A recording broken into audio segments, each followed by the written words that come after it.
Hello বন্ধুরা, আপনারা আমার সামনে যে স্ক্রিনে যে গাড়িটা দেখতে পাচ্ছেন, এই গাড়িটা হচ্ছে সানি ট্রাক হো 371 মডেলের যে গাড়িটা।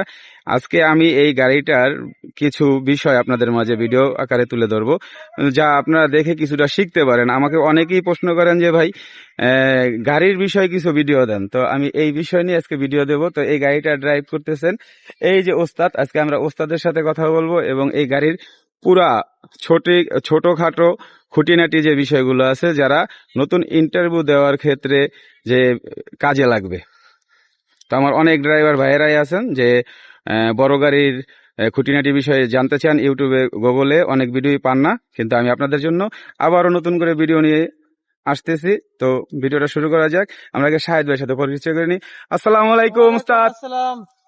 ওস্তাদ কি অবস্থা আপনার? কি অবস্থা? আলহামদুলিল্লাহ, আমি ভালো আছি। আপনি তো ভালো আছেন? তো ওস্তাদ, আজকে আপনার কাছ থেকে আমরা কিছু জানবো। এই গাড়িটা সম্পর্কে কিছু তথ্য দেওয়া যাবে? হ্যাঁ, অবশ্যই দেওয়া যাবে। তো আমি একটু ভিতরে আসতে পারি? আসতে পারেন, বাম পাশ দিয়ে আসেন। ঠিক আছে, ধন্যবাদ। তো চলুন তার সাথে কথা বলি, ভিতরে চলে যাই। ওস্তাদ, আপনার নাম? আমার নাম মোহাম্মদ শাহিদ, আমি পেশাদার ড্রাইভার। আপনি আমাকে একটু বলবেন যে আমার অনেক ভাই ব্রাদার যারা অনেকেই আছে যে প্রজেক্টে গেলে, নতুন অবস্থায় গেলে একজন ড্রাইভার কি কি জানলে তার জন্য সহজ হবে, একটু আপনি যদি মানে সংক্ষেপে বুঝিয়ে দেন। আমার জানা মাত্র এটাই, একটা ড্রাইভার যদি তার কাছে লাইসেন্স থাকে পারফেক্ট হেভি, এবং সে যদি পেশাদার ড্রাইভার হয়, এক প্রজেক্টে থেকে আরেক প্রজেক্টে যদি যায়, একটা গাড়ি যেমন কি সিনো গাড়িটা সবার ক্ষেত্রে অ্যাভেলেবেল নয়, সবাই চালাই নাই, এবং অনেকে চালাইছে যে সিনো গাড়িটা চালানো, এবং সিঙ্গেল টায়ারের পাওয়ার চালাইছে যেমন, হ্যাঁ, তাহলে ওই লোকটা এসে যদি এই গাড়িতে ইন্টারভিউ দেয়, তার সর্বপ্রথম একটা জিনিস বুঝতে হবে, গিয়ার সেকশনটা তার বুঝতে হবে, কেননা সে ড্রাইভার। হুম হুম।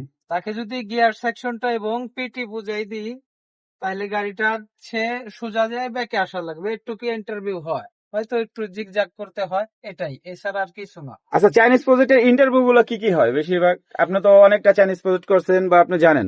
ইন্টারভিউ কি হয়, আমাদের সেকশনটা তো আলাদা, ট্রেইলার না, আমাদের হলো গাড়িটা টানি আমরা, যখন ড্রাইভার নতুন কেউ আসে তাকে দিয়ে গাড়িটা পিছনে চালানো হয়, যে গাড়িটা ঠিকভাবে কাটছে কি না, বায়ে চলে যায় কি ডানে চলে যায়, গাড়িটা বাদাই দিল, এছাড়া কিছু না। আর যদি আপনি পাওয়ার চালান, তাহলে তো হয়তো আপনার ক্ষেত্রে কি বলবে, যে গাড়িটা সোজা নিয়ে ওই গলিতে ঢুকিয়ে দেন, কি এখানে ঢুকিয়ে দেন, ব্যাক করা। ব্যাক এটা তো আপনারা বুঝেন, ট্রেলারের হলো ব্যাক করাটা মেন, ব্যাক সবাই অ্যাভেলেবেল পারে না। গিয়ার সেকশনটা কি কি আছে একটু দেখাই দেন। মূলত এই গাড়িটায় মোট গিয়ার আছে 12টা, সামনে চলার জন্য 10টা গিয়ার আছে। হ্যাঁ, আপনার লোতে আছে হইলো 5টা গিয়ার, 1 2 3 4 5, 5টা যাওয়ার পরে সুইচটা হাই দিয়ে বাড়ি দিয়ে আপনি হাইতে চলে আসলেন 6 নম্বর, ঠিক ওই সিস্টেমই এটার ব্যাক গিয়ারে 2টা গিয়ার আছে, হাইতে একটা লোতে একটা গেল। আবার উঁচু নিচু জায়গায় আপনার গাড়ি চাকা স্লিপ করতেছে, তার জন্য 2টা পিটি সেকশন সুইচ আছে। এই সুইচটা দিলে পদে আপনার চাকা 4টা চাকা ঘুরবে, 4 এক্সেল ঘুরবে, পিছনের চাকা মোট গুলো ঘুরে আপনার গাড়ি শক্তি পেয়ে উপরে উঠে যাবে। আচ্ছা, আপনার এখানে হ্যান্ড ব্রেক দেখছি দুইটা। হ্যান্ড ব্রেক একটা, মূলত এটা পাওয়ারে।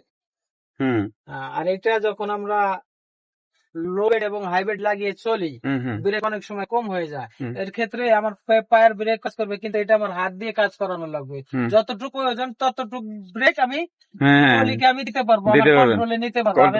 পায়েরটা আমার পায়ে থাকবে, এটা হাত দিয়ে নেই, এটা থাকবে না, এখানে থাকবে না। যেমন আমি পেডেল দিয়ে ব্রেক করি, এইভাবে এটা দিয়ে ব্রেক করি। আচ্ছা, এটা তো তাহলে দেখা যাচ্ছে এটা অনেক আধুনিক সিস্টেম। এই জিনিসটা তো অনেকে জানে না, এবং সবাই ব্যবহার করে না, সবাই ব্যবহার করে না। এই জিনিসটা একটু ভালো করে একটু বুঝিয়ে দেন তো ওস্তাদ। এই ব্রেকটা আমার, এটা যখন আমি, যেমন কি ধরেন আমি পদ্মা সেতু দিয়ে যাচ্ছি, আমার গাড়ি অনেক গতিতে আছে, ঠিক আছে, ওই সময় কিন্তু আমি হ্যান্ড ব্রেক আর পেডাল ব্রেকটাই ব্যবহৃত হবে। পেডাল ব্রেক ব্যবহৃত হওয়ার কারণে যতটুকু লাগবে ততটুকু, আর গিয়ার দিয়ে আমার কন্ট্রোল করা লাগবে। তাও যদি না হয়, তখন আমি আস্তে করে এই ব্রেকটা পুশ করলে আমার ট্রলি জায়গায় জাম হয়ে যাবে, কিন্তু ট্রলির ব্রেকটা আরো বেশি হবে। এটা হচ্ছে এক্সট্রা ব্রেক, ট্রলির এক্সট্রা ব্রেক। হ্যাঁ, এই যে এক্সট্রা ব্রেক, এই দেখেন এখানে কিন্তু বি ব্রেক লেখা আছে। হ্যাঁ, এটা কিন্তু বি, এটা কিন্তু বি ব্রেক। হ্যাঁ, তাহলে এটা বি ব্রেকে বলেছে কি, আপনারা অনেকেই জানেন যে এক সাইডে এক্সট্রা ব্রেক। হ্যাঁ হ্যাঁ ব্যাক সাইডের এক্সট্রা ব্রেক। হ্যাঁ, তো আরো কিছু জানানোর আছে, একটু সংক্ষেপে যদি জানাই দিতেন, ভিডিওটা অনেক লম্বা হয়ে যাচ্ছে তো। আরো কিছু জানার মতন অন্য ভিডিওতে অনেক কিছু আছে এই গাড়ির সেকশন জানানোর মতন, কিন্তু চালানোর জন্য যেটা বুঝালাম আপনাকে, যে মূল এসে একজন ড্রাইভারকে আগে এই গাড়ির সেকশন গুলো গিয়ারের বুঝতে হবে। তো এইটাই আপনি একটু সংক্ষেপে যদি সবাই একটু বুঝিয়ে দিতেন আমাকে, মানে প্রথম আইসা এসে কি করবে একটু ভিডিওর ভিতরে 1 মিনিটের ভিতরে বুঝিয়ে দিবেন। যেমন আমি প্রথম উঠলাম ইন্টারভিউ দেওয়ার জন্য, সর্বপ্রথম আমার কাজ হলো এটাই যে আমি স্টিয়ারিং এ বসে হুম। আমার সিটটা প্রথমে ঠিক করলাম, হ্যাঁ হ্যাঁ হ্যাঁ exact- পজিশন আসলাম। হ্যাঁ হ্যাঁ পজিশনে আসার পরে আমার দুই সাইডের দুইটা লুকিং গ্লাস আসে, হ্যাঁ আমার সঙ্গে অ্যাডজাস্ট আছে কি না আছে। হ্যাঁ আমার আগে অন্য একজন বসে ছিল সিটে, হ্যাঁ তার হিসাবে অ্যাডজাস্ট করা আছে, হ্যাঁ হ্যাঁ তো আমার অ্যাডজাস্টিং আছে কি না হ্যাঁ হ্যাঁ অ্যাডজাস্ট করলাম আমি। বিসমিল্লাহ বলে গাড়িটা আপনি স্টার্ট করে দিলেন, হ্যাঁ হ্যাঁ ইনশাল্লাহ স্টার্ট হয়ে গেছে গাড়ি। হ্যাঁ স্টার্ট এখন হয়ে গেছে। যদি আপনি নতুন হয়ে থাকেন তাহলে আমার এটা গিয়ার লোতে দেওয়া আছে, হুম, আপনি খালি গাড়ি থাকলে এটা দুয়ে উঠাইতে পারবেন হ্যাঁ হ্যাঁ এবং হ্যাঁ একেও তুলতে পারবেন। হ্যাঁ হ্যাঁ তারপরে এই যে হ্যান্ড ব্রেক ছেড়ে দিলাম, হ্যাঁ হ্যান্ড ব্রেক ছাড়লে বাদেই গাড়ি আমার এগিয়ে যাবে। ক্লাচ ছাড়েন, হ্যাঁ। এই অ্যাক্সিলারেটরটা তত দোয়া লাগে না। আমাদের ওস্তাদ কিন্তু খুব সুন্দর করে বুঝাই দিছে, রানিং করে দিছে।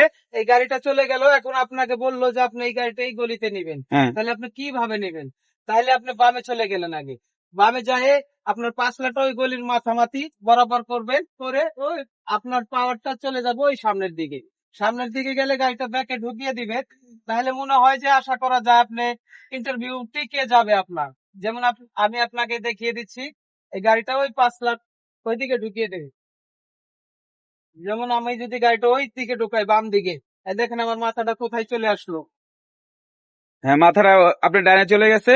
হ্যাঁ, হ্যাঁ, ডানে চলে গেছে। এখন আমার এই পাঁচলাটা ওই যে পিছনে একটা গলি আছে, হ্যাঁ, আমার পিছনে একটা টলি আছে, আমার ওই যে বাম একটা টলি পাশে। আছে। হ্যাঁ আপনি ফলো করবেন যে আমাকে ফলো করবেন, আমার গিলাসটা দেখেন। এখন আমি গাড়িটা ব্যাকে ঢুকাবো এখানে, আমি তো মাথা বাইর করা যাবে না, ইন্টারভিউ দিচ্ছি তো আমি না, হ্যাঁ হ্যাঁ ইন্টারভিউ আমি দিচ্ছেন। ইন্টারভিউ দিচ্ছি কিন্তু হ্যাঁ ভাইরা হ্যাঁ আপনার সাথে থাকবেন। এই যে আমি ইন্টারভিউতে, এখন ঠিক এইভাবে আপনাকে দেওয়া লাগবে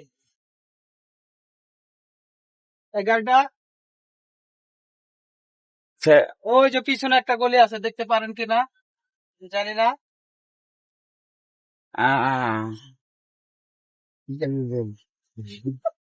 ইন্টারভিউ ওই পাশে একটা বুলেট আছে তো, এই জন্য ওর উপরে উঠানো যাবে না। খুব কেয়ারফুল, মানে একবার না পারলে দেখো শতবার, সুন্দর করে একবার দেখে। না পারলে 10 বার দেখো, কিন্তু হ্যাঁ। গাড়ি বাজানো যাবে না গাড়ি কোনো কিছুর জায়গায়। সাথে বাজানো যাবে না। চাইনিজ প্রজেক্টের ইন্টারভিউ কিন্তু খুব সংক্ষেপ।